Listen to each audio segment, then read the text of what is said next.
자, 오늘 여러분에게 드릴 말씀의 제목은요. 11번째입니다. 다니엘 시리즈 11번째인데 저희가 자세하게 안 다뤘던 제국이 하나 있어요. 놓쳤던 제국이죠. 바로 아시리아입니다. 지금 다니엘 공부하는데 지금 다니엘에 영향 미쳤던 나라는 바벨론이에요. 근데 바벨론이 멸망시켰던 나라가 바로 이 아시리아죠. 그래서 우리가 성경에서 아시리아는 아수르라고 나오는데 지금 제국들의 역사를 훑어서 이제 현대까지 갈 생각인데 고대 제국이었던 아시리아를 지나갈 수는 없잖아요. 자, 그래서 아시리아를 준비해야겠다. 사실은 한 다니엘 시리즈 2번째쯤에 들어갔어야 되는 강의예요. 순서적으로는. 근데 지금 11번째 나옵니다. 더 고대 세계로 여행을 해보도록 하죠. 이 강의 준비하면서 뭘 느꼈냐면요. 아, 역시 나는 되게 미약하구나.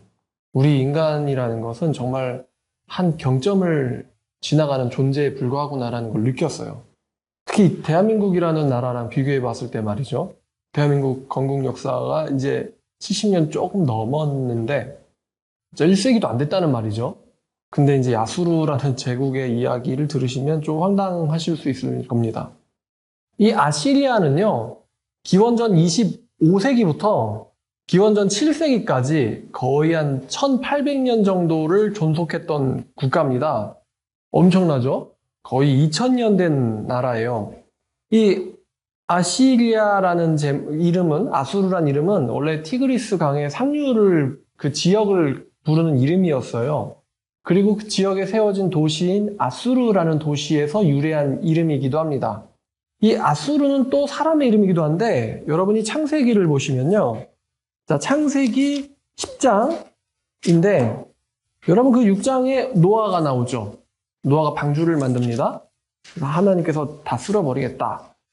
그래서 이제 7장에 홍수 나고, 8장에 마른 다음에 9장에 하나님의 언약을 세우죠. 그 다음에 이제 10장부터는 이제 노아와 그의 아들의 족보가 나오는데, 이제 다시 시작해야죠. 여기 그 10장 21절을 보면요, 이제 셈이 나오죠. 아브라함의 세 아들 중에 하나인 셈이 나옵니다. 이 셈의 아들이 22절에 아수르가 나오죠. 여기서 이 아수르가 우리가 공부하는 아시리아 제국의 유래에 해당하는 사람이에요. 아수르. 자, 그래서 이 아수르, 그래서 이제 여기서부터 또 31절에 그 족속과 언어와 지방과 나라대로였다. 퍼져나갔다는 거죠, 세 아들로부터. 그리고 또 현대까지 존속하는 나라가 바로 시리아라는 나라가 있는데 이 시리아라는 현대의 이름과도 아시리아는 연관되어 있습니다.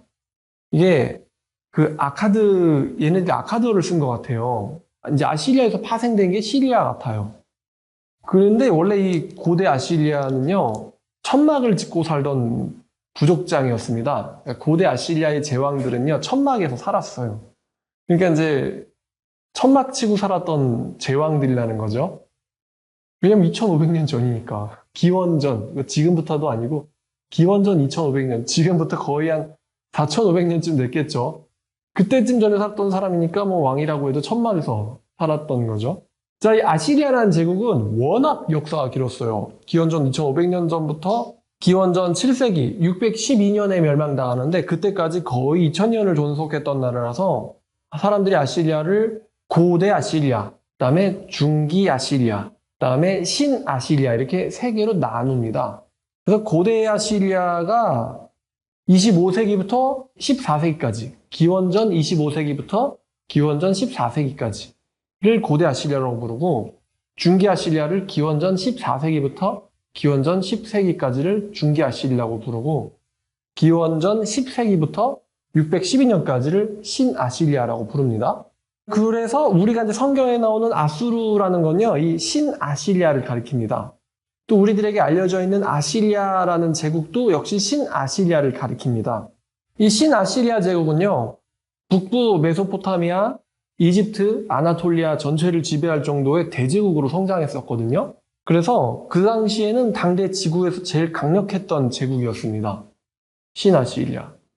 야, 거의 지금부터 한 3000년 전 존재했던 나라인데 이집트부터 아나톨리아까지 다 지배를 하고 또 보니까 상업이 되게 활발했던 나라 같기도 해요. 그리고 굉장히 뛰어난 그 전쟁수를 갖고 있어서 주변 국가들을 다 정복했다라는 거죠.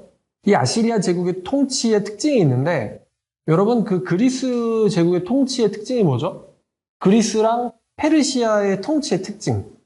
피지배자들에 대해서 어떻다? 관용적이다. 그죠? 관용적으로 다스려야 한다. 그래야 나라가 오래간다.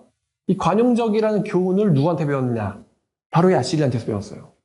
왜냐하면은 이 아시리아는요, 지배민족에 대한 잔혹함으로 아주 유명합니다. 전쟁을 한 다음에 전쟁을 해서 정복한 민족을요, 다 죽여버리거나 아니면 강제 이주를 시켰어요. 저 성경을 보니까 이 아수르가 아주 강제 이주는 정말 얘네들의 전매 특허예요. 무조건 전쟁에서 졌다. 그럼 무조건 가는 거예요, 딴 데로. 그러니까 이사를 시키는 데는 아주 전문가들이었다는 거죠. 그래서 전쟁을 해서 정복한 민족을 강제 이주시키고, 그 당시에 뭐 차가 어디 있겠습니까? 다 걸어가게 했지. 걸음이 느린 아이들은요, 바위에다가 머리를 쳐가지고 죽였어요.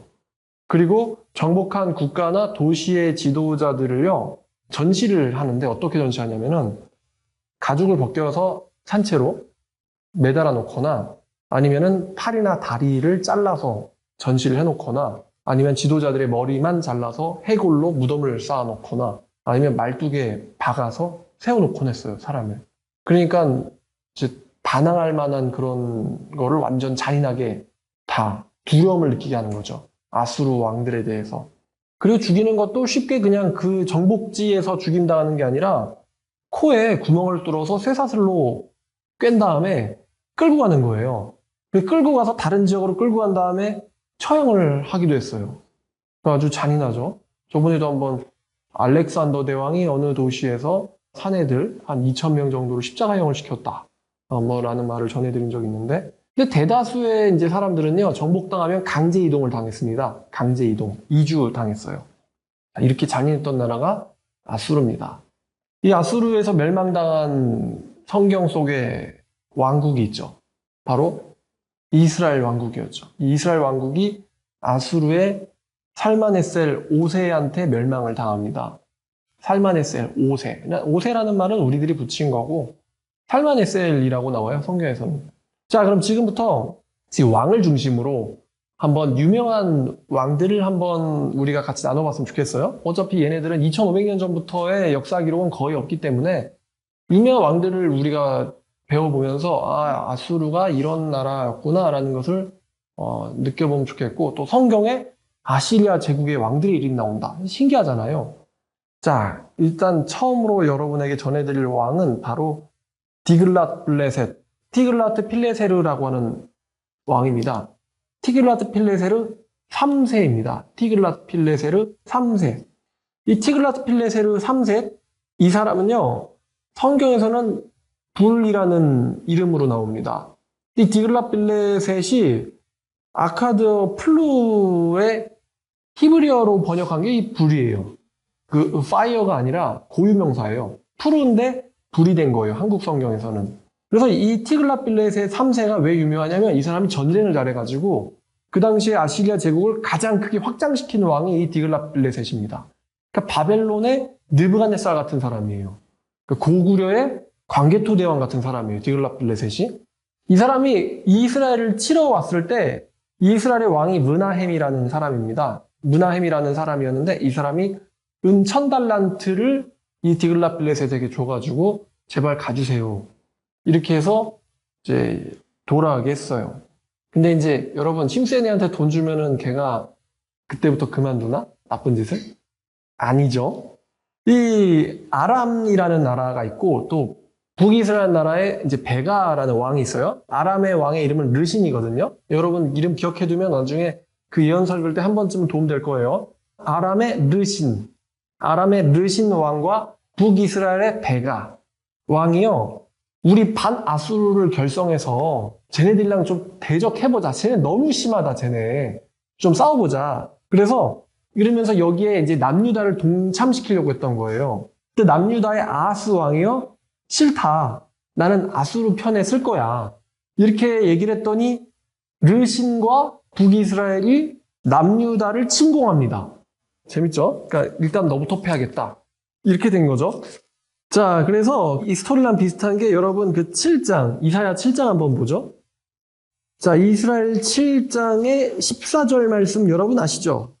그러므로 주께서 친히 징조를 너에게 주실 것이라. 보라 처녀가 잉태의 아들을 낳을 것이요 그의 이름을 임마누엘이라 하리라. 그가 악을 버리며 선을 선택할 줄 알 때가 되면 엉긴 젖과 꿀을 먹을 것이라. 대저히 아이가 악을 버리며 선을 택할 줄 알기 전에 네가 미워하는 두 왕의 땅이 황폐하게 되리라. 여호와께서 에브라임과 유다를 떠날 때부터 당하여 보지 못한 날을 너와 네 백성과 네 아버지의 집에 임하게 하시리니 곧 아수르 왕이 오는 날이니라. 자, 지금 이 7장 14절은 여러분이 잘 아시죠? 10절에도 여호와께서 아하스에게 말씀하여 이르시되 너는 여호와께 징조를 구하라. 그랬더니 아하스가 나는 구하지 않겠나이다. 여호와를 시험하지 않겠나이다. 이사야가 이르되 다윗의 집에 원하건대 들을지어다. 너희가 사람을 괴롭히고서 그것을 작은 일로 여겨 또 나의 하나님을 괴롭히려 하느냐. 그러므로 주께서 친히 너에게 징조를 주실 것이라. 이렇게 시작하거든요, 이게. 근데 우리가 이사야 7장 14절은 아는데 7장 1절을 보면요. 우시아의 손자 요담의 아들인 유다의 아하스 왕 때에 아람의 르신 왕과 르말리아의 아들 이스라엘의 베가 왕이 올라와서 예루살렘을 쳤으나 능히 이기지 못하니라. 이제 지금 이게 사실 배경인 거예요. 지금 아하스 왕은요, 아람과 북이스라엘의 협공을 받고 있습니다. 굉장히 두려워했어요. 근데 그 두려워할 때 5절에 아람과 에브라임과 르말라야의 아들이 아칸, 그러니까 아람과 북이스라엘과 베가가 악한 꾀로 너를 대적하여 이르기를 우리가 유다를 쳐서 쓰러뜨리고 우리를 위하여 그것을 무너뜨리고 다브엘의 아들을 그 중에 세워 왕으로 삼자 하였으나 주 여호와의 말씀에 그 일은 서지 못하며 그 일은 이루어지지 못하리라. 대저 아람의 머리는 다메섹이요 다메섹의 머리는 르신이며 65년 내에 에브라임은 패망할 것이며 다시는 나라를 이루지 못할 것이며 에브라임의 머리는 사마리아요 사마리아의 머리는 르말라의 아들이니라. 말 너희가 믿지 못하면 너희는 굳게 서지 못하리라 하시니라. 그러니까 이 말씀이 어떤 맥락이냐면은 두 나라가 협공해서 남유다를 침공할 때 남유다의 왕인 아하스에게 하나님께서 이사야를 통해서 주시는 신탁이에요. 그러니까 너네들은 너희 남유다를 멸망하지 않을 것이며 오히려 르신과 베가, 그러니까 아람과 이스라엘이 멸망할 것이다. 그것을 믿으라 라는 것에 대한 징조로 아들을 줄 거다라는 거예요. 그래서 이 아들이 8장에 이사야, 선지자 이사야의 아들 말렐살랄 하스바스라고 풀 수도 있다라고 보는 시각이 있습니다. 그러니까 이 처녀가 잉태하여 아들을 낳을 것이요 그 아들이요 마태복음에서는 이 말씀을 예수님에게 성취시킵니다. 근데 지금 아하스에게 닥친 문제는요 메시아가 잉태되냐? 이게 문제가 아니에요. 아하스에게 닥친 문제는 지금 눈앞에 있는 르신과 베가예요. 이 아람과 북이스라엘 침공이죠. 여기서부터 우리나라가 과연 건재하겠느냐라는 게 이 아하스의 문제예요. 그래서 그 아하스에게 하나님께서 안심하라라고 징조를 주신 것이 바로 이사야의 아들이에요. 그래서 이사야의 아들이 선악을 분별하기 전에 그 두 나라는 먼저 망할 것이다 라고 말씀하셨어요. 그래서 이 예언은요 이중적으로 해석됩니다. 이사야의 아들에게서도 해석되고요. 그래서 처녀는 일반적으로 여자라고 해석할 수도 있습니다. 그리고 이제 우리가 익히 아는 대로 예수님에게서도 성취됩니다. 임마누엘, 하나님께서 함께 하신다 라는 뜻이죠. 그래서 사람들이 이 당시에 이것을 이사야의 아들에게서 하나님께서 우리를 지켜주신다 라는 의미로 삼았는데 이것은 이제 비유 수준이 아니라 직접 하나님께서 함께 계시는 표적이 바로 예수님이었던 거죠. 진짜 하나님이 올 줄이야. 이사야 때에는 하나님이 함께 계신다라는 사인으로서 상징적인 존재로서 이사야의 아들이었었는데 예수님 당시에는 하나님이 직접 오셨다는 거죠. 그러니까 우리가 뭐 르신과 베가 이게 무슨 문맥인지를 모르면은 역시 7장을 해석하는데 7장 14절 처녀 잉태 임마누엘 이렇게만 이해하고 가거든요. 근데 전반적인 역사적인 문맥은 지금 여기 있다는 거예요. 하여튼 아수르가 너무 포악하니까 얘네들이 이제 반아수르 연맹을 결성하려고 했는데 남유다가 싫어. 그래가지고 남유다를 먼저 때리자. 그랬는데 이제 아하스가 누구한테 요청을 하냐면은 이 디글랏빌레셋에게 도와달라고 요청을 합니다. 이 디글랏빌레셋이 참 나쁜 사람인 것 같아요. 아수르 입장에서는 괜찮은 사람이죠. 결국 이 아수르 대군이 내려와서 어떻게 되냐면 르신이 죽습니다. 아람 왕 르신이 죽고요. 북이스라엘은 상당수의 영토를 빼앗기고 이때 이스라엘 백성들이 잡혀가지고 아수르로 강제 이송이 됩니다. 디글랏빌레셋에 의해서. 상당수의 북이스라엘의 영토가 이 디글랏빌레셋에 의해서 상실돼요. 그리고 자, 이 아스가 디글랏빌레셋에게 도와달라고 했잖아요. 애시당초 도움을 요청했던 이유는 반아수르 연맹에 동참하지 않았기 때문인데 이 디글랏빌레셋이요 장사치인가 봐요. 그래서 매년 남유다에게 조공을 요구했습니다. 어쩔 수 없죠. 와서 구해줬으면은 돈을 줘야죠. 그래서 조공을 매년 바쳐야 했고 결과 남유다가 아수르의 속국으로 전락하고 맙니다. 이런 스토리가 있어요. 디글랏빌레셋. 성경에서도 나오죠. 이 디글랏빌레셋이 745년부터 727년까지 통치했던 왕입니다. 745년부터 727까지. 자, 근데 여러분 722년에 뭐가 일어나죠? 722년 혹은 721년에 어떤 사건이 일어나냐면은 북이스라엘이 멸망하는 사건이 일어나거든요. 이 디글랏빌레셋이 727년까지 통치했다라는 것은 이제 조금 있으면은 북이스라엘의 멸망이 온다라는 의미겠죠. 자, 그 다음 왕 이름이 살만에셀입니다. 살만에셀 5세. 살만에셀 5세. 이 사람의 본명이 되게 웃깁니다. 본명이요. 울룰라유예요. 본명이 울룰라유. 울룰라유. 뭔가 무슨 카놀라유 같은 느낌이죠? 이 울룰라유. 살만에셀 5세. 이 살만에셀 5세 여러분 좀 낯설 텐데요. 이 사람이 어떤 사람이냐면요. 북이스라엘 멸망시킨 왕입니다. 근데 공교롭게도 이 사람도 북이스라엘 멸망당할 때쯤에 같이 죽었어요. 그리고 이 사람의 통치는 727년부터 722년까지 통치를 합니다. 성경에서는 열왕기 하에서 등장하는데 열왕기하 17장 자, 열왕기하 17장 자, 1절부터 6절까지 읽어보면요. 자, 이 호세아는 이스라엘의 마지막 왕이죠. 호세아. 유다의 아스왕 제12년에 엘라의 아들 호세아가 사마리아에서 이스라엘 왕이 되어 9년간 다스리며 여호와께서 보시기에 악을 행하였으나 다만 그전 이스라엘 여호 왕들과 같이 하지는 아니하였느니라. 아수르의 왕 살만에셀이 올라오니 호세아가 그에게 종이 되어 조공을 드리더니 그가 애굽의 왕 소에게 왕의 이름이 소예요. 소에게 사자들을 보내고 해마다 하던 대로 아수르 왕에게 조공을 드리지 아니하매 아수르 왕이 호세아가 배반함을 보고 그를 옥에 감금하여 두고 아수르 왕이 올라와 그 온 땅을 두루 다니고 사마리아 올라와 그곳을 3년간 애워쌌더라. 호세아 제9년에 아수르 왕이 사마리아를 점령하고 이스라엘 사람들을 사로잡아 아수르로 끌어다가 고산 강가에 있는 할라와 하볼라 메대 사람의 여러 고을에 두었더라. 강제 이주 나오죠. 자, 그래서 결국에는 이제 이 18절 보니까 여호와께서 이스라엘에게 심히 노하사 그들을 그의 앞에서 제거하시니 오직 유다 지파 외에는 남은 자가 없느니라. 그래서 결국 여기서 멸망을 해버려요. 24절 보니까 아수르 왕이 바벨론과 구다와 아와와 하맛과 스발와임에서 사람을 옮겨다가 이스라엘 자손들의 성읍에 여러 성읍에 대신 두매 그들이 사마리아를 차지하고 여러 성읍에 거주하니라. 그러니까 지금 바벨론에서 사람을 데려다가 여기다 놨다 그랬던 걸 보면은 이 당시 바벨론은 힘이 별로 없었던 것 같죠?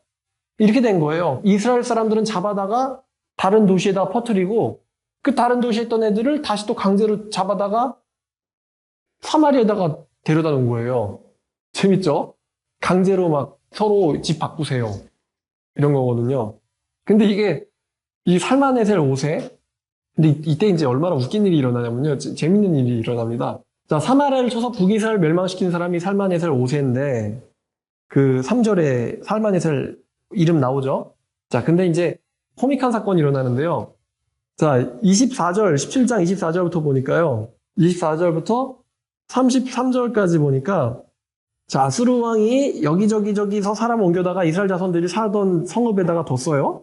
여러 성읍에 두매 그들이 사마리아를 차지하고 그 여러 성읍에 거주하니라. 그들이 처음으로 거기 거주할 때에 여호와를 경외하지 아니하므로 여호와께서 사자들을 그들 가운데 보내심에 몇 사람을 죽인지라. 그러므로 어떤 사람이 아수르 왕에게 말하여 이르되 왕께서 사마리아 여러 성읍에 옮겨 거주하게 하신 민족들이 그 땅의 신의 법을 알지 못하므로 그들의 신이 사자들을 그들 가운데 보내매 그들을 죽였사오니 이는 그들이 그 땅의 신의 법을 알지 못함이다 하니라. 재밌죠? 그러니까 이 당시 사람들에게 그 종교라는 것은 어떤 신이 그 땅에 사는 거예요. 그래서 거기서 잘 되려면 그 땅 신의 말을 잘 들어야 돼요. 그 땅에 살고 있는 신. 그러니까 27절에 아수르 왕이 명령하여 이르되 너희는 그곳에서 사라고 잡아온 제사장 중에 한 명을 그곳으로 데려가서 그가 그곳에서 가서 거주하면서 그 땅의 신의 법을 무리들에게 가르치게 해라. 되게 재밌죠? 그래가지고 졸지에 사마리아에서 사로잡혀간 제사장 중에 한 사람이 와서 베델에서 살면서 백성들에게 여호와의 율법을 어떻게 경외할지를 가르쳤더라. 그러니까 여기서 말씀을 배우는 사람들은 이스라엘 백성들이 아니고 바벨론 여기저기서 하는 애들이 와가지고 율법을 배운 거예요. 아, 그리고 여기서 사자가요? 라이언입니다. 라이언이 사자들한테 물려 죽었다는 거예요. 그러니까 생긴 사람이 물려 죽었어. 신이 놓아진 거다. 아수르 왕이 어떡할까요? 그랬더니 그 땅의 신의 법을 잘 모르니까 그런 거다. 그럼 어떡하죠? 내가 한 명 보낼게. 걔한테 배우세요. 알겠습니다. 자, 그런데 이제 29절에 얘네들은 워낙 다신교 사상이잖아요. 그러니까 여호와의 율법도 배우고 또 29절에 각 민족이 각기 자기의 신상들을 만들어 사마리아 사람이 지은 여러 산당들에 두되 각 민족들이 자기들이 거주한 성읍에서 그렇게 하여 바벨론 사람들은 수꽃 분옷을 만들었고 굿 사람들은 네르가를 만들었고 하맛 사람들은 아시마를 만들었고 아와 사람들은 니파스와 다르닥을 만들었고 스발와임 사람들은 그 자녀들을 불살라 그들의 신 아드람멜렉과 아남멜렉에게 드렸으며 그들이 또 여호와를 경외하며 자기 중에서 사람을 산당의 제사장으로 택하여 그 산당들에서 자기를 위하여 제사를 드리게 하니라. 그러니까 이거 완전 사실 종교다원주의죠, 이거. 웃기게 된 거예요, 지금. 자, 이와 같이 그들이 여호와를 경외하고 또한 어디서부터 옮겼든지 그 민족의 풍습대로 자기의 신도 섬겼더라. 코믹한 상황이 발생했죠? 어떡할까요? 그래, 거기서 살 거면은 그 땅의 신도 믿어라. 그럼 저희가 가져온 신은요? 그것도 같이 믿고. 그러니까 이제 이 당시 사람들이 신이 어떤 땅에 갇혀 살면서 그 땅에서만 신이 산다고 생각한 모양이에요. 그래서 그 사람들이 신을 생각할 때 이 신은 창조자, 우주의 절대자, 전 세상의 지배자라고 알지 못하고 어떤 민족의 신, 아니면 그 땅의 신이라고만 생각했던 모양입니다. 그러니까 이제 아수르 왕이 그렇게 조서를 내리고 명령을 해요. 거기 살 거면 여호와도 믿어보지 그래. 자, 이 살만 에셀 5세가요 722년에 죽습니다. 그리고 722년에 왕이 된 사람이 사르곤 2세라는 사람이에요. 722년부터요 705년까지 다스렸습니다. 성경에서는요 그냥 딱 한 번 이름이 거론됩니다. 이사야 20장에서 나와요. 사르곤 2세. 자, 이사야 20장 1절에 보니까 아수르의 사르곤 왕이 나오죠, 사르곤? 다르단을 아스돗으로 보내매 그가 와서 아스돗을 쳐서 취하던 때니라. 아스돈이 여러분 어디죠? 선지자 누구 고향인데? 예레미야의 고향입니다. 그때 여호와께서 아모스의 아들 이사야에게 말씀하여 이르시되 갈지어다 네 허리를 배를 끄르고 네 발에서 신을 벗을지니라 하시매 그가 그대로 하여 벗은 몸과 벗은 발로 다니니라.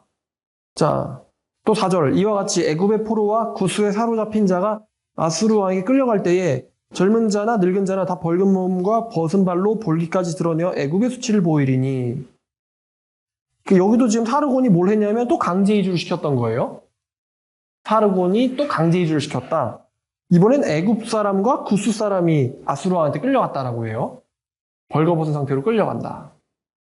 자, 그 다음에 이 사르곤 다음으로 왕이 된 사람이 기원전 705년부터 기원전 681년까지 다스렸던 사람인데요.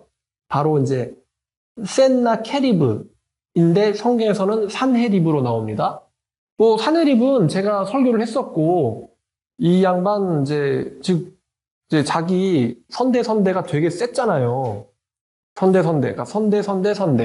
이 디글랏빌레셋이 굉장히 셌잖아요. 그러니까 얘도 좀 이렇게 국력이 세니까 교만했던 모양.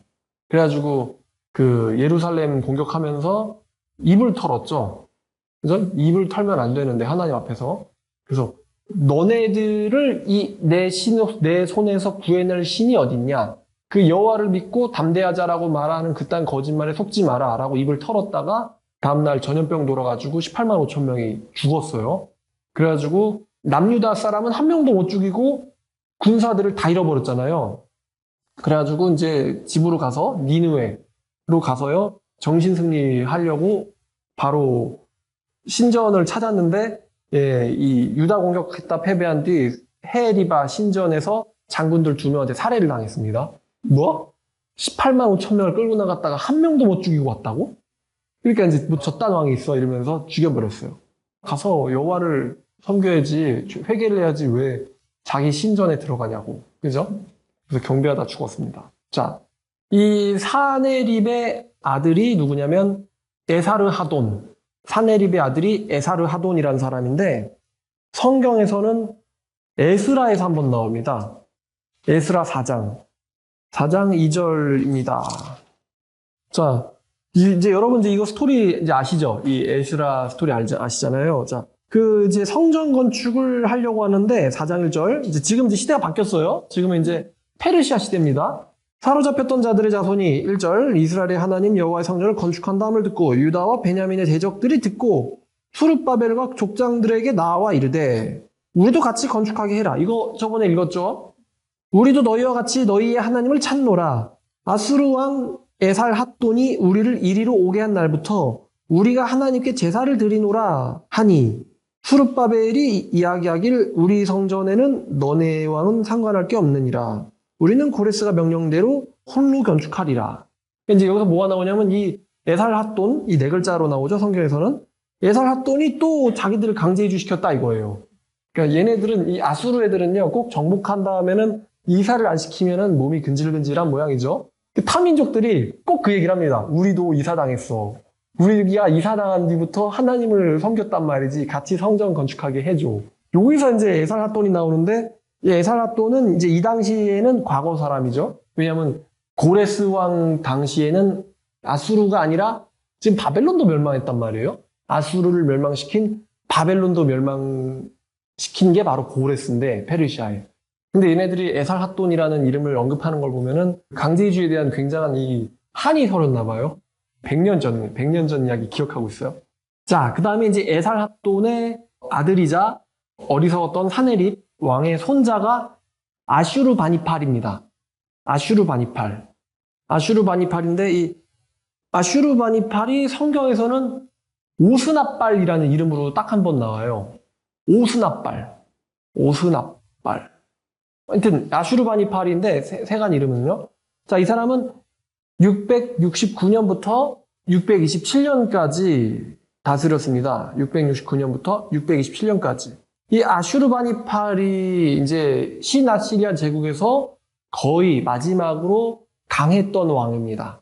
그 말인즉슨 아슈르바니팔이 죽고 나서부터 아시리아는 내려막기를 간다라는 거예요. 이 아슈르바니팔이 제가 한번 이걸로 설교했던 적이 있지만 뭘 만든 사람이죠? 도서관. 최초로 도서관 만들었던 사람이에요. 그래가지고 그때 책들은 점포판. 그죠?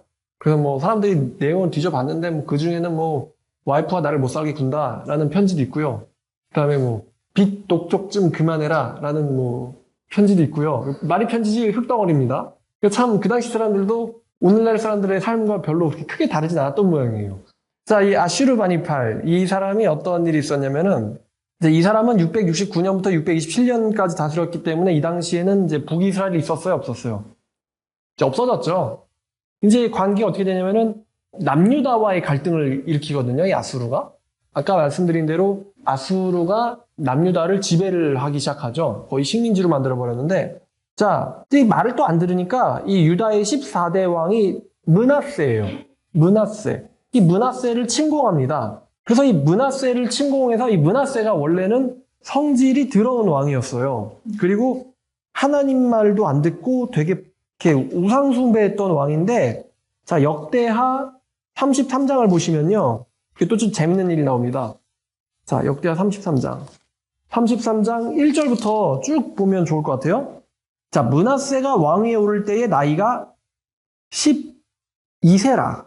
예루살렘에서 55년 동안 다스리며 여호와가 보시기에 악을 행하며 여호와께서 이스라엘 자손 앞에서 쫓아내신 이방 사람들의 가증한 일을 본받아 그의 아버지 히스기야가 헐어버린 산당. 히스기야는 훌륭한 사람이었죠. 근데 히스기야가 헐어버린 산당을 다시 세우고 바알들을 위하여 제단을 쌓으며 아세라 목상을 만들어 하늘의 모든 일월 성신을 경배하고 섬기며 여호와께서 전에 이르시기를 내가 내 이름을 예루살렘에 영원히 두리라 하신 여호와의 전에 제단들을 쌓고 여호와의 전 두 마당에 하늘의 일월 성신을 위하여 제단들을 쌓고 또 흰놈의 아들 골짜기에서 그의 아들들을 불 가운데로 지나가게 하며 또 점치며 사술과 요술을 행하며 신접한 자와 박수를 신임하여 여호와가 보시기에 악을 많이 행하여 여호와를 진노하게 하였으며 자기가 만든 아로색의 목상을 하나님의 전에 세웠더라. 옛적에 하나님이 성전에 대하여 다윗과 그의 아들 솔로몬에게 이르시기를 내가 이스라엘 모든 지파 중에서 택한 이 성전과 예루살렘에 내 이름을 영원히 둘지라. 만일 이스라엘 사람이 내가 명령한 일들 곧 모세를 통하여 전한 모든 율법과 율례와 규례를 지켜 행하면 내가 그들의 발로 다시는 조상들에게 정하여 준 땅에서 옮기지 않게 하리라 하셨으나 유다와 예루살렘 주민이 므낫세의 꾀임을 받고, 그러니까 므낫세가 미혹을 했다는 거예요. 왕 주제에. 미혹을 해서 주민들이 꾀임을 받고 악을 행한 것이 여호와께서 이스라엘 자손 앞에서 멸하신 모든 나라보다 더욱 심하였더라.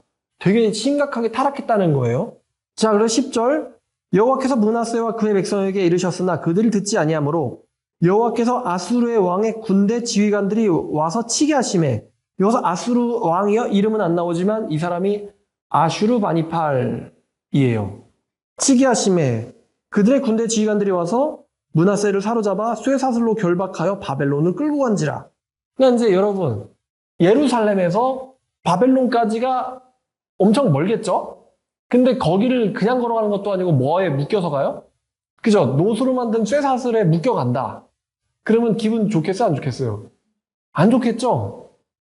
그가 환난을 당하며 그의 하나님 여호와 앞에 간구하고 그의 조상들의 하나님 앞에 크게 겸손하여 기도했으므로 하나님이 그의 기도를 받으시며 그의 간구를 들으사 그가 예루살렘에 돌아와서는 다시 왕위에 앉게 하심에 므낫세가 그제서야 여호와께서 하나님이신 줄을 알았더라. 재밌는 이야기가 나오죠. 그러니까 이 아슈르바니팔이요 므낫세를 회개시킨 거예요.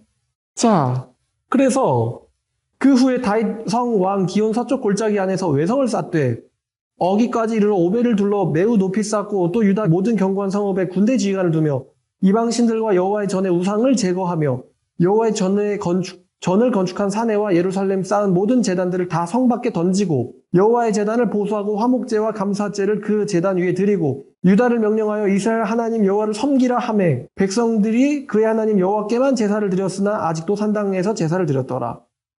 므낫세의 남은 사적과 그가 하나님께 한 기도와 선견자가 이스라엘 하나님 여호와의 이름으로 권한 말씀이 모두 이스라엘 왕들의 행장에 기록되었고 그의 기도와 그의 기도를 들으신 것과 그의 모든 죄와 허물을 겸손하기 전에 산당을 세운 곳과 아세라 목상과 우상을 세운 곳들이 다 호세의 사기에 기록되니라.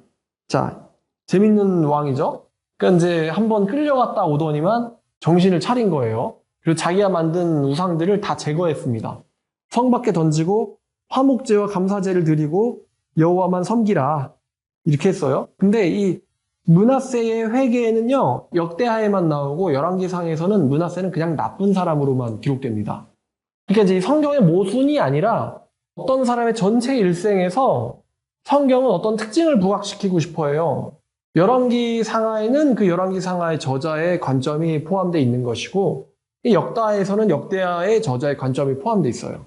근데 이제 므낫세가 나쁘게 살다가 끝에 가서 회개했다 이거죠. 그래서 회개해가지고 돌아와서 하나님께로 돌아가려고 노력했던 사실들이 역다에 기록되어 있고 그 부분은 열왕기하에선 취하지 않았던 거예요. 자, 그래서 이 아슈르바니팔, 이 오스나빨이 성경에서 아수르 왕이라는 이름으로 나오고 또 오스나빨이라는 내 이름으로 나오지만 앞에 존귀한 오스나빨이라고 꽤 크게 쳐줘요. 정말 귀하신 오스나빨. 자, 이제 오스나빨 죽었잖아요. 자, 그러면 이제 이 쇠퇴를 이야기를 해드리기 전에 여러분들에게 재미있는 이야기를 해드리려고 합니다. 자, 아수르 하면은 빼놓을 수 없는 선지자가 있습니다. 누굴까요? 그쵸? 아수르의 수도가 니느웨. 거기에 선지자가 요나. 이름의 뜻은 비둘기란 뜻이거든요. 근데 하는 짓도 정말 비둘기스럽습니다. 자, 요나는요, 학자들은 말하기를 이제 애국주의자다. 너무 애국주의가 심한 사람이에요, 이 사람. 그리고 여러분들 아시다시피 어디 선지자냐면은 북이스라엘의 선지자입니다. 북이스라엘 선지자가 잘 안 나와요. 근데 그 북이스라엘의 선지자가 또 이 요나예요. 근데 이 사람이 또 애국주의자입니다. 그러니까 북이스라엘 괴롭히는 아수르를 좋아할까 싫어할까? 싫어하는데요. 그냥 진짜 일본 싫어 뭐 이런 수준이 아닙니다. 진짜 싫어합니다. 얼마나 싫어하냐면요. 자, 요나 이야기 해드려야죠. 자, 이스라엘의 13대 왕의 이름이 바로 여로보암입니다. 근데 그 첫 번째 왕이 바로 이 여로보암 있잖아요. 그 솔로몬의 신하였는데 그 르호보암의 말을 따르지 않겠다. 아들이 싫어. 그러니까 아들이 그랬죠. 우리 아빠는 너네들을 채찍으로 썼으면 난 널 갈고리 달린 채찍으로 다스릴 거야. 그렇게 이제 괜히 막 강한 척 하다가 분열을 일어나고 그랬잖아요, 나라가. 그래가지고 분열을 일으켰던 북이스라엘 첫 번째 왕이 바로 여로보암이거든요. 근데 이 여로보암이랑 구분하기 위해서 이 사람은 여로보암 2세, 북이스라엘의 13대 왕입니다. 그 성경에서는 이 사람이 열왕기하 14장에 나오는데 열왕기하 14장 23절부터 25절까지 나오거든요. 자, 그 유다의 왕 요아스의 아들 아마샤 제15년에 이스라엘의 왕 요아스의 아들 여로보암이 사마리아에서 왕이 되어 41년간 다스렸으며 여호와가 보시기에 악을 행하며 이스라엘에게 범죄하게 한 느밧의 아들 여로보암의 모든 죄에서 떠나지 아니하였더라. 그 이스라엘의 하나님 여호와께서 그의 종 가데벨 아mit대의 아들 선지자 요나를 통하여 하신 말씀과 같이 여로보암이 이스라엘의 영토를 회복하되 하맛 어귀에서부터 아라바 바다까지 하였으니 자, 그래서 이 13대 왕 여로보암 2세 때의 선지자가 바로 아mit대의 아들 선지자 요나입니다. 여기서 요나 이름이 등장하는 거예요. 자, 이 당시 아시리아의 왕이 누구냐면요, 아슈르 단 3세예요.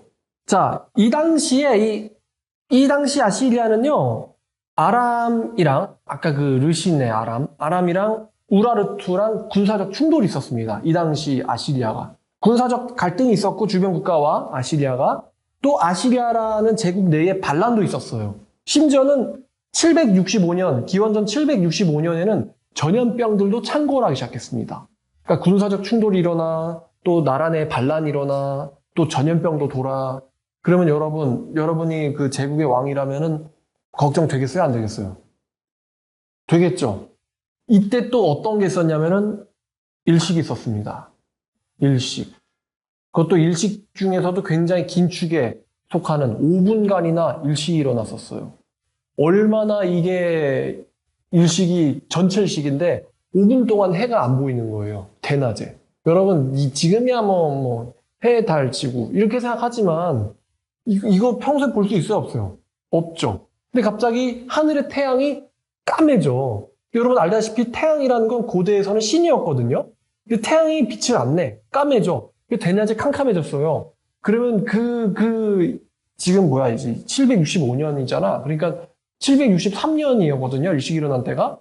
763년 6월 15일인데, 지금부터 2700년 전, 2765년쯤 전이니까 얘네들이 그 일식을 경험했을 때 심정이 어떻겠어요?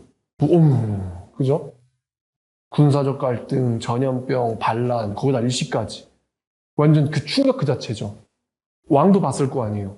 이 일식에 대해서 아시리아에도 기록이 돼 있어요. 여러분이 영어로 아시리안 이클립스라고 하면은 고대 아시리아의 문헌에 여러분들이 사실된 것을 알 수 있는데요. 자, 이 일식이 저도 오늘 나사의 홈페이지에서 찾아봤습니다. 있더라고요. 기원전 763년 6월 15일 5분간의 일식이 니누에서 일어났었습니다. 5분간의 일식. 이것을 본 니누의 사람들은 아마도 공포에 질렸을 겁니다. 이때 도착한 선지자가 있었으니 바로 요나입니다. 지금이야 뭐 하는 거야 이러겠지만 일식 사건 직후, 자, 그래서 요나서 3장 보면요, 이 양반 웃기는 양반이죠. 니누에가 이게 요나서를 사람들이 이거는 문학적, 즉 사실이 아니다, 문학적 작품이지 사실이 아니다라고 보는데 사실이라고 볼 만한 충분한 근거가 많거든요. 예를 들면은 3장 3절에 니누에는 3일 동안 걸어야 될 만큼 큰 성이라 그랬어요. 근데 실제로 발굴된 니누에의 사이즈가 이와 똑같습니다. 그러니까 만약 문학적 작품 가지도 않은 사람이 스스로 소설을 쓴 거다. 그럼 어떻게 이렇게 쓸 수 있겠어요? 제가 뉴욕이 얼마나 큰지 어떻게 알겠습니까? 안 가봤는데. 그죠? 자, 그래서 이제 이 사람이 3일 동안 걸어야 될 만큼 큰 성읍을 그냥 4절 보니까 하루만 다녔어요. 그죠? 하루만 대충 다니면서 외쳐 이르되, 시키니까 한 거지. 40일 지나면 니느웨가 무너지리라. 되게 대충 외치죠? 그냥 40일 지나면 니느웨 무너지리라. 이렇게 외친 거예요. 그랬더니 갑자기 사람들이 회개하기 시작했어요. 그 아수르 제국의 그 수도 그러니까 야 우리 제국의 왕이 얼마나 힘이 센지 다 잡아와 다 잡아와. 그죠? 그 제국의 수도 사람들이 니누의 선지자 저 뭐냐 저거 북이스라엘 저거 보니까 사투리도 쓰는데 이상하게 딴 나라 사람이네. 그러니까 이제 아마도 이 니누의 요나가 아카드어를 배웠을까? 뭐 한 문장밖에 안 되잖아요. 40일 지나면 니누에는 무너지리라. 이것만 외치면 되니까. 그래서 이제 그 정도는 뭐 저도 할 수 있겠습니다. 한 문장만 외우면 되니까. 자, 그래서 외쳤더니만 니느웨 사람들이 하나님을 믿고 금식을 선포하며 높고 낮은 자를 막론하며 굵은 베옷을 입었더라. 그래요. 그리고 이 일이 니느웨의 왕까지 들림에, 그러니까 이게 단술리한테도 이게 들린 거예요. 이게 왠지 도시 분위기가 이상한 걸? 왕이요, 그러니까 뭔데? 그러니까 지금 사람들이 다 회개를 하고 있습니다. 왜 그런데 저기 그 북이스라엘 코딱지만한 나라에서 온 선지자 요나라는 작자가 있는데 그 작자가 40일이 지나면 이 니느웨 성이 무너진다고 외치더랍니다. 그래서 그렇단 말이냐? 그러면서 야 왕이 보좌에서 일어나 왕복을 벗고 굵은 베옷을 입고 제 위에 앉으니라. 이 다신교 애들이요 갑자기. 그러니까 이 여호와의 신도 저 북이스라엘 신도 여호와도 참신이기 때문에 일단 회개를 하자 이거예요. 왕과 그의 대신들이 조서를 내려 니느웨에 선포하여 이르되 사람이나 짐승이나 소떼나 양떼나 아무것도 입에 대지 말지니 곧 먹지도 말 것이며 물도 마시지 말 것이며. 웃기죠? 그 사도 바울이 식음을 전폐하는 물도 안 마시는 수준의 회개를 이 니느웨 사람들이 먼저 합니다. 거의 1000년 빨라요. 그러니까 정확하게 800년이지만 먼저 회개합니다. 자, 물도 마시지 말 것이며. 자, 그러면은, 지금, 소떼나 양떼는 아니, 얘네가 무슨 죄를 졌다고 물도 안 줘, 갑자기. 밥도 안 주고 물도 안 줘. 그러니까 이제 시끄럽겠죠. 그러고 막, 물 달라고 막. 자, 또 더 황당한 게 있는데, 자, 무슨 조서를 내리는지 8절 보니까, 사람이든지 짐승이든지 다 굵은 베옷을 입을 것이요. 여기에 이제 소, 염소, 양떼, 나귀 할 것 없이 다 굵은 베옷을 입었던 거예요. 짐승들도. 자, 그래서 이제 짐승에게도 굵은 베옷을 입히고, 힘써 하나님께 부르짖을 것이며 각기 악한 길과 손에서 행한 강포에서 떠날 것이라. 하나님이 그 뜻을 돌이키시고 그 진노를 그치사 우리가 멸망하지 않게 하실라. 그렇지 않을 줄을 누가 알겠느냐? 라고 한지라. 자, 그래서 하나님이 그들이 행한 것, 곧 악한 길에서 돌이켜 떠난 것을 보시고 하나님이 뜻을 돌이키사 그들에게 내리시라고 말씀하시 재앙을 내리시지 아니하시니라. 자, 요 일이 있었던 거예요. 그래서 진짜 회개를 무슨 정말 광속으로 하죠. 광속 회개. 하루만 외쳤는데. 자, 그래서 이제 짐승둥절. 왜 물을 안 주나요? 그리고 이건 뭔가요? 이 옷은 뭔가요? 짐승들이. 자, 근데 이제 니느웨가 광속 회개를 하자 북이스라엘 괴롭히는 이 아수르가 회개를 하다니 이러면서 그 재밌는 사람이 이 요나는요. 하나님의 그 재앙의 능력은 믿었어요. 하나님의 능력은 믿었지만 하나님의 말은 듣지 않습니다. 그래가지고 4절부터 갑자기 요나가요. 막 비꼬더니 자기를 죽여달라고 기도하기 시작합니다. 4장 1절 요나가 매우 싫어하고 성내며 여호와께 기도하며 뭐란 말하기를 내가 거기에 있을 때 이러하겠다고 말씀하지 않았습니까? 그러므로 내가 빨리 다시스로 도망하였사오니 주께서는 은혜로우시며 자비로우시며 노하기를 더디하시며 인애가 크시며 뜻을 돌이켜 재앙을 내리지 않는 하나님인 걸 내가 알았습니다. 빡친 거예요 지금. 이제 내가 원하옵나니 죽여주소서. 사는 것보다 죽는 것이 나음이니이다. 여호와께서 이르시되 네가 성내는 것이 옳으냐? 자, 그 다음에 이제 대꾸를 안 해요, 요나가. 화가 난 거죠. 그래서 이제 5절에 요나가 이제 니느웨 바깥에서 1인 시위를 시작합니다.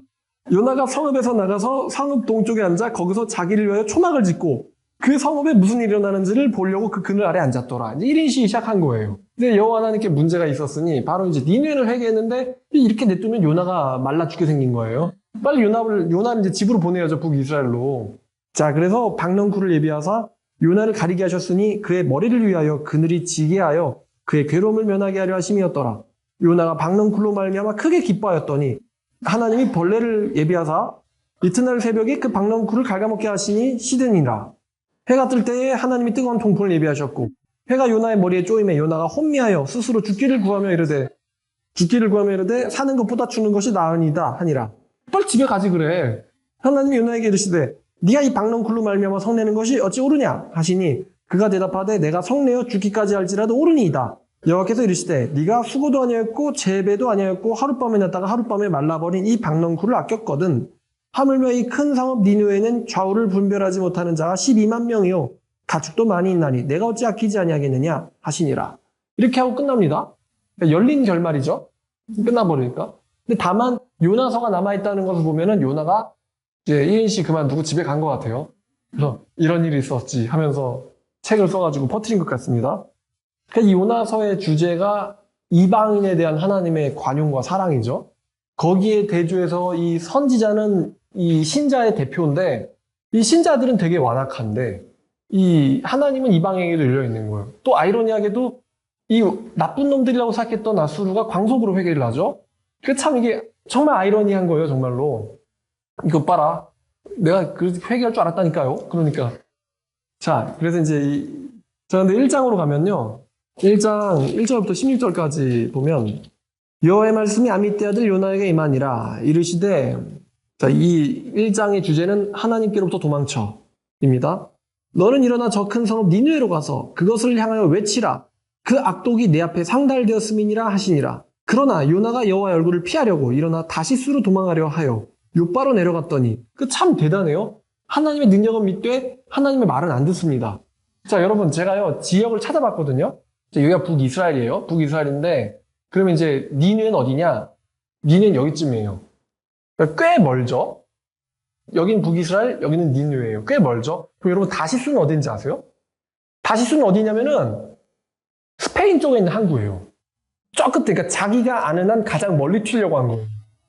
여기 뭐 바다 건너서 여기 뭐 그리스 쪽, 이런 쪽도 아니고 스페인이면은 스페인, 저 포르투갈이면 저기 끝이잖아요. 유럽 대륙 왼쪽 서쪽 끝에 거기가 다시스예요. 그러니까 야, 여기로 갈 때 네, 일로 간 거예요. 그 제가 니느웨, 그러니까 아수르를 정말 싫어한다고. 야, 너 뉴욕 가서 외칠래? 예, 알겠습니다. 하더니만 갑자기 런던 가는 표를 끄는 거예요. 그러니까 지도 바깥으로 나갈래요? 이런 뜻이죠. 내가 아는 한 가장 먼 데로 가겠습니다. 만약 이 사람이 저쪽에 반대로 가가지고 뭐 뉴욕 쪽에 신대륙 있다. 그쪽 그거 알았으면 글로 갔을걸요? 근데 문제는 이 당시에 그 어떻게 욥바에서 다시스까지 항해할 수 있는 기술이 있었다. 뭐 하긴 뭐 그때 뭐 함대 만들어가지고 전쟁도 했었으니까. 다시스로 가는 배를 탔는데 근데 여호와께서 큰 바람을 바다 위에 내리심에 바다 가운데 큰 폭풍이 일어나 배가 거의 깨지기 직전이 된 거예요. 그래서 사공들이 너무 무서워가지고 각각 자기들의 신을 부르기 시작했어요. 뭐 탐무스도 나오고 아슈르도 나오고 뭐 다 나왔겠죠. 근데 요나는 뭐 하고 있냐? 배 밑층에서 자고 있어요. 예수님과 좀 흡사하죠. 자고 있어. 그랬더니 이제 선자의 그에게 가서 이르되 자는 자여 어찌함이여 네 하나님께 구해라. 이게 여기서 네 하나님이라는 건 고유명사 가시 아닙니다. 그 소문자 GOD예요. 그러니까 너도 나도 서로 신을 섬기니까 너는 네 하나님께 한번 물어봐라. 혹시 네 하나님께서 우리를 생각하다 망하지 아니하게 하시리라. 그러니까 너도 신 있고 나도 신이 있으니까 나는 내 신한테 구할 테니까 너도 네 신한테 빨리 구해봐. 빨리 어느 신이든지 응답하라고 해봐. 지금 죽는단 말이야. 그랬더니 이제 요나가 대답을 안 하죠. 또 그들이 서로 이르되 자, 이제 제비를 뽑아서 이 재앙이 누구로 말미암아 우리에게 임하였나 알아보자 하고 제비를 뽑았더니 요나가 나온 거예요. 무리가 몰려가서 이 재앙이 누구 때문에 우리에게 임하였는가 말해라. 네 생업은 뭐며 네가 어디서 왔으며 네 나라가 어디며 넌 어느 민족이냐? 그랬더니 대답하여 이르되 나는 히브리 사람이며 바다와 육지를 지으신 하늘의 하나님을 경외하는 자로다. 그랬더니만 놀라운 대답이 나왔잖아요. 나는 선지자다. 하나님의. 자기가 여호와의 얼굴을 피함인 줄을 그들에게 말하였으므로 나 지금 하나님 싫어서 도망가는 중이었어.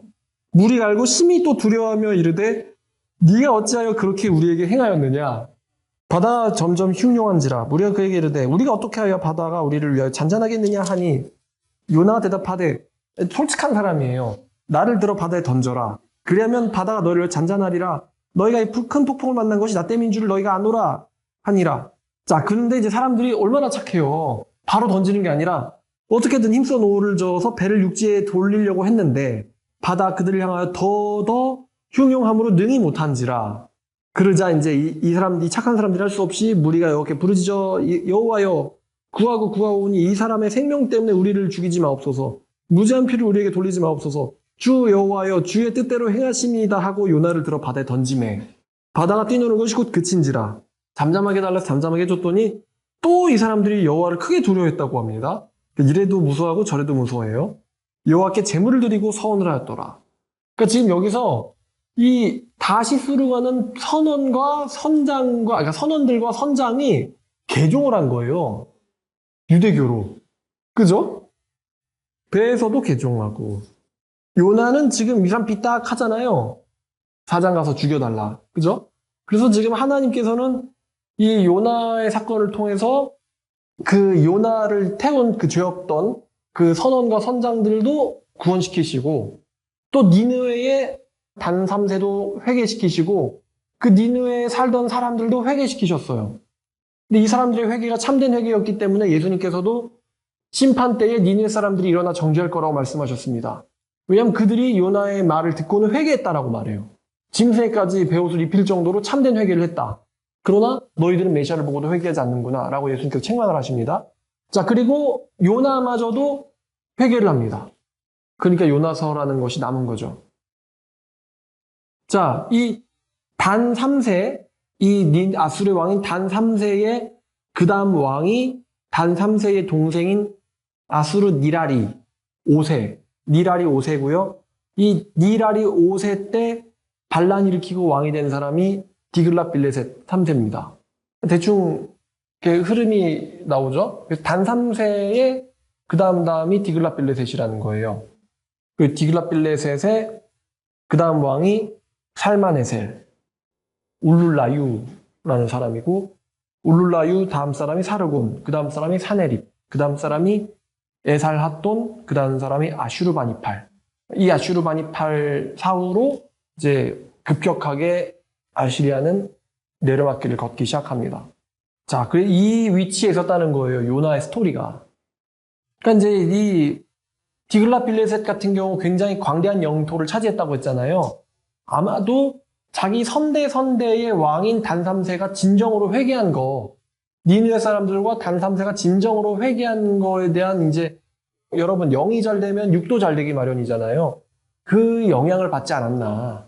단 3세 땐 굉장히 국내 정세가 불안했는데 이 사람이 참된 회개를 하면서부터 나라의 국내 정세가 해결되기 시작한 거죠.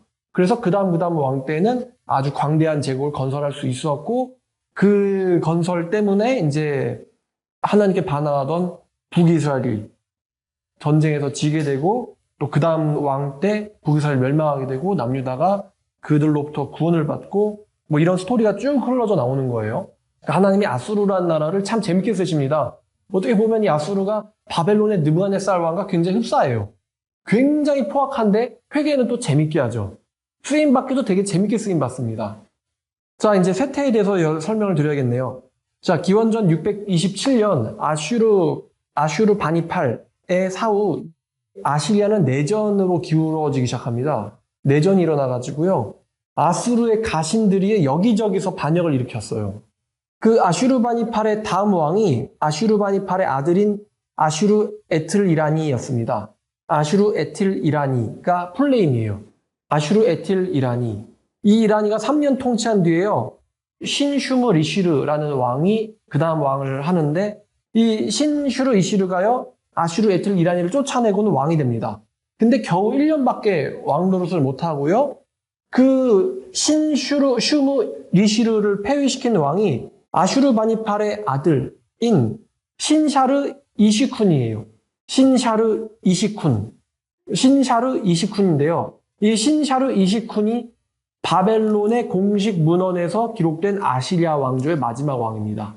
신샤르 이시쿤 때에 이 사람은 왕이 되자마자 수많은 봉신들의 반란에 부딪혔습니다. 그중에 대표적인 그 목록들을 뽑아내면요.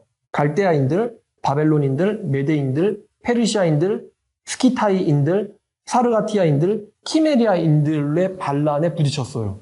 야, 이쯤 되면 7대1이지 지금. 그죠? 7대1은 못 이기는데. 자, 그래서 616년 드디어 이제 바벨론의 왕이 된 나부폴리살이요. 아라파 전투에서 아시리아를 이깁니다.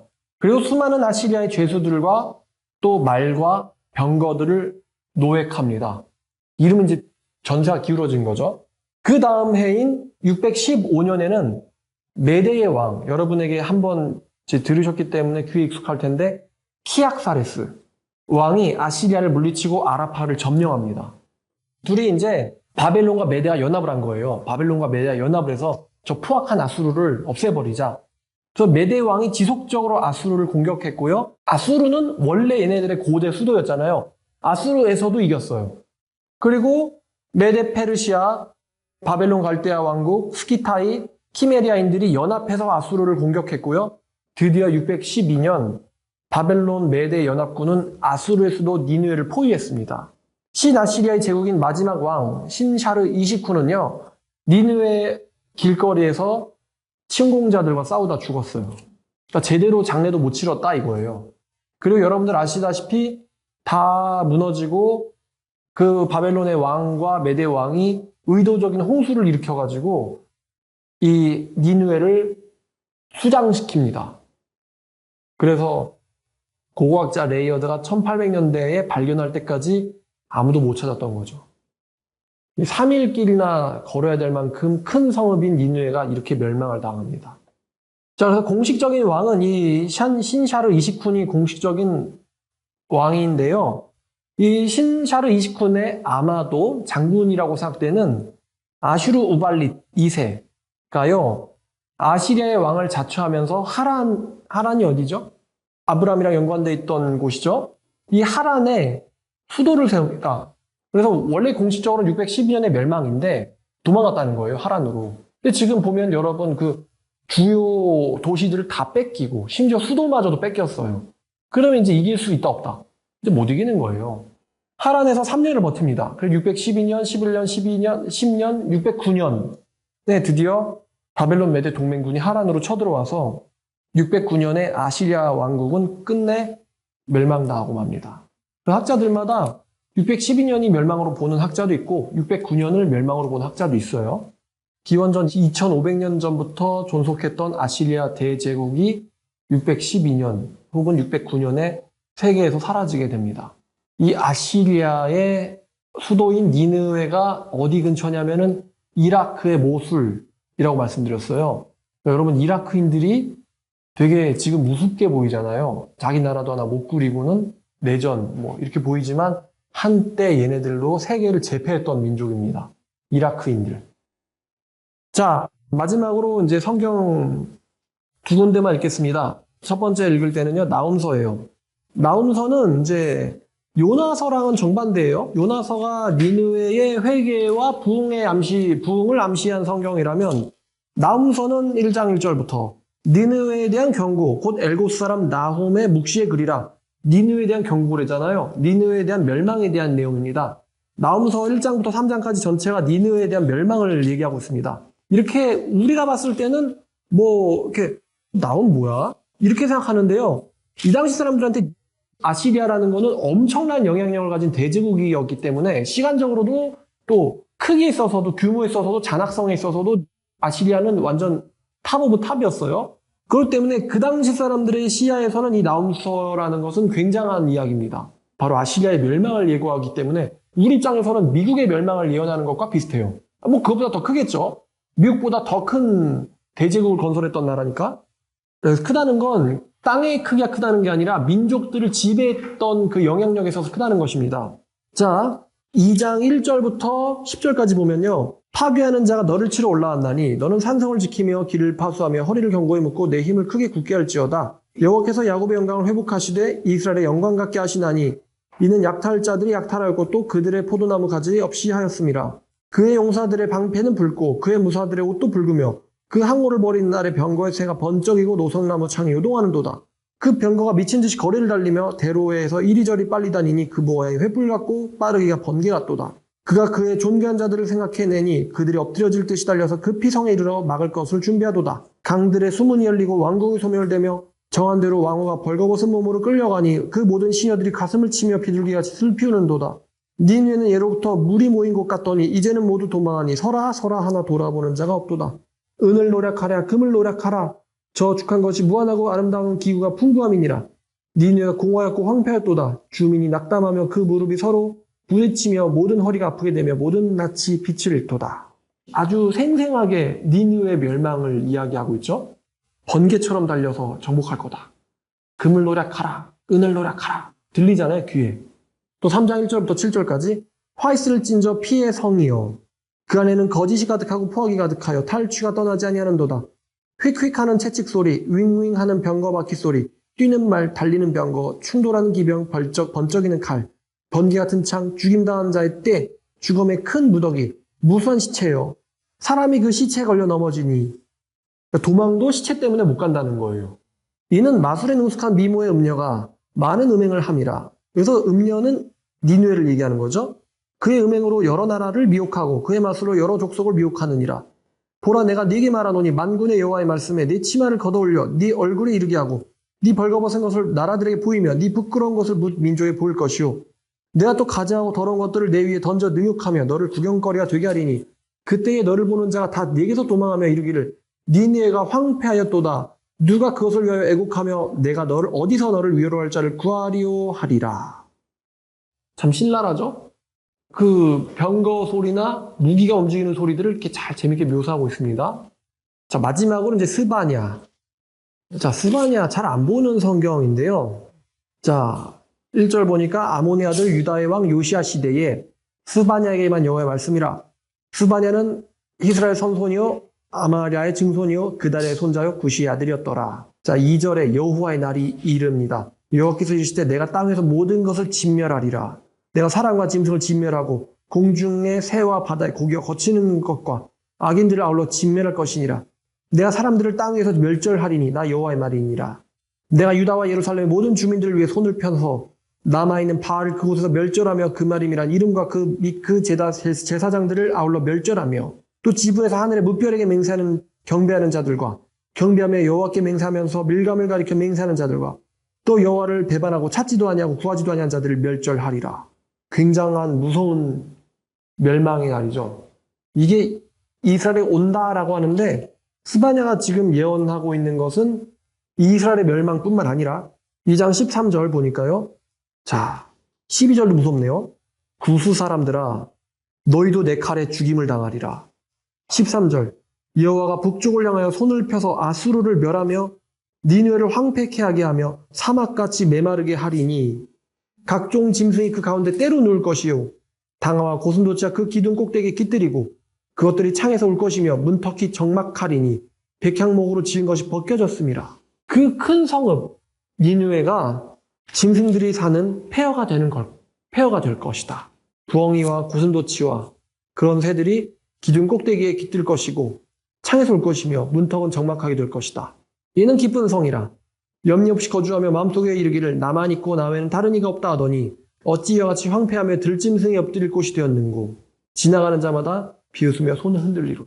스바냐 2장 13절부터 15절까지예요. 니느웨에 대한 멸망을 아주 신랄하게 예언을 했습니다. 재밌죠?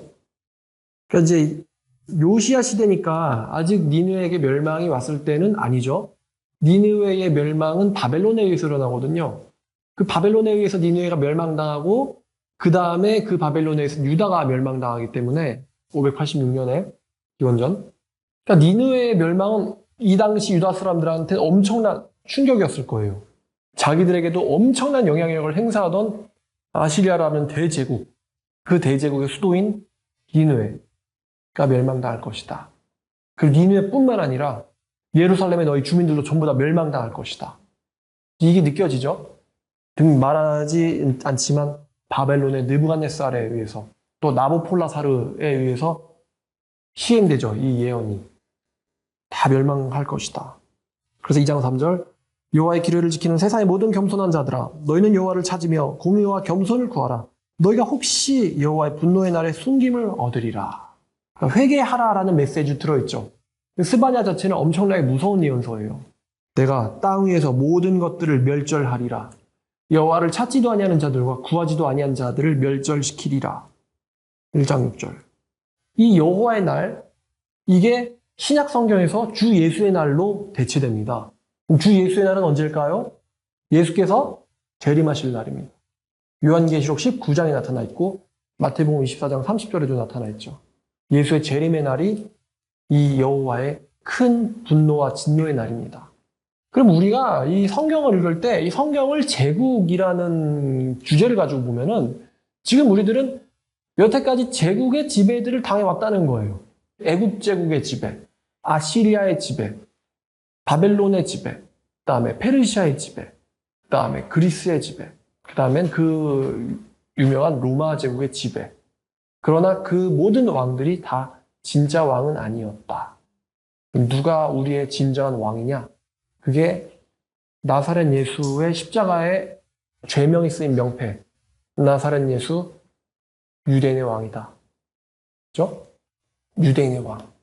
거기서 유대인은 표면적 유대인이 아니요. 이면적 유대인이며 참된 성도들의 왕이시다. 그분이 우리의 왕국의 왕이시다라는 이 스토리로 지금 성경이 흘러가고 있는 겁니다, 지금. 지금은 이제 왕국 무너졌죠. 일본도 지금 명예왕이고, 영국도 그렇고요. 왕국 시대는 아닙니다. 우리 이제 민주주의를 하고 있죠. 그리스처럼요. 민주주의를 하고 있지만, 우리가 지금 기다리는 것은 참된 왕이라는 것이죠. 니느웨, 이 아수르가 굉장히 그 당시에도 상업이 번성했고, 뭐 도서관도 있었고, 바가지도 긁었고, 뭐 빚도 독촉 그만 좀 하세요. 이런 말도 했지만, 결국에는 다 멸망해버렸잖아요? 그 2000년 동안 지속되던 제국이요. 그러니까 이제 이 큰 시간과 공간을 지배했던 나라 속에서의 멸망이 있었는데 몇 번씩이나. 지금 우리 대한민국에서 정말 코딱지만한 나라. 그죠? 이 코딱지만한 대한민국에서 겨우 7, 80년, 뭐 100세 시대, 100년, 1세기 사는 인간들이 돈. 그죠? 돈. 하고 사는 것이 얼마나 어리석습니까? 하나님께서 대한민국에 이렇게 말씀하실 수도 있지 않겠어요? 그 너희들이 자랑하던 그 도시가 부엉이가 깃들고, 당화가 깃들고, 또 여우가 깃들고, 적막하고 황폐한 곳이 될 것이다. 그렇게 예언하실 수도 있지 않겠어요? 제국에 의해서 그렇게 되든, 아니면은 환경 파괴에 의해서 사람이 살 수 없는 곳으로 사막화가 돼버리든 그렇게 되지 않겠습니까? 그러니까 우리가 이 제국의 역사를 공부하는 이유는 우리의 미래를 내다보기 위한 통찰력을 얻기 위함이죠. 무엇을 목표로 살아가야 할 것인가? 나는 지금 지도에서 어디쯤에 있는가?를 깨닫는 게 바로 이 역사를 공부하는 이유인 것 같아요. 자, 그래서 참된 왕이신 예수의 재림을 기다리며 현재 있는 것에서 최선을 다하지만 육의 것들, 땅의 것들에 마음을 두지 말고 하늘의 것들에 두라. 너희의 시민권은 하늘에 있다. 라는 바울의 말을 마음에 담고요. 오늘 강의를 마치겠습니다. 기도했습니다. 하나님 아버지, 오늘 강의 아수르의 흥망성쇠라는 이름으로 들어보았습니다. 정말 북이스라엘에게 어마어마한 위협이었고 남유다에게도 무서운 국가였던 이 무시무시한 아시리아 대제국이 어떻게 흥망성쇠하고 허망하게 역사 속에서 사라졌는지를 주님 우리가 공부를 통해서 또 성경을 통해서 깨닫게 되었습니다.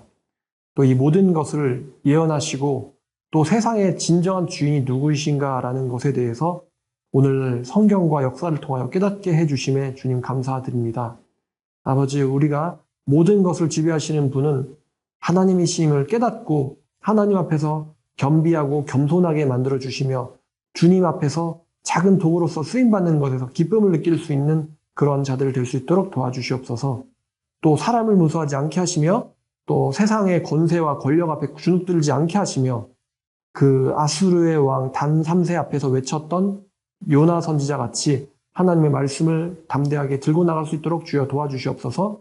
이 모든 말씀 예수님의 이름으로 기도드렸습니다. 아멘.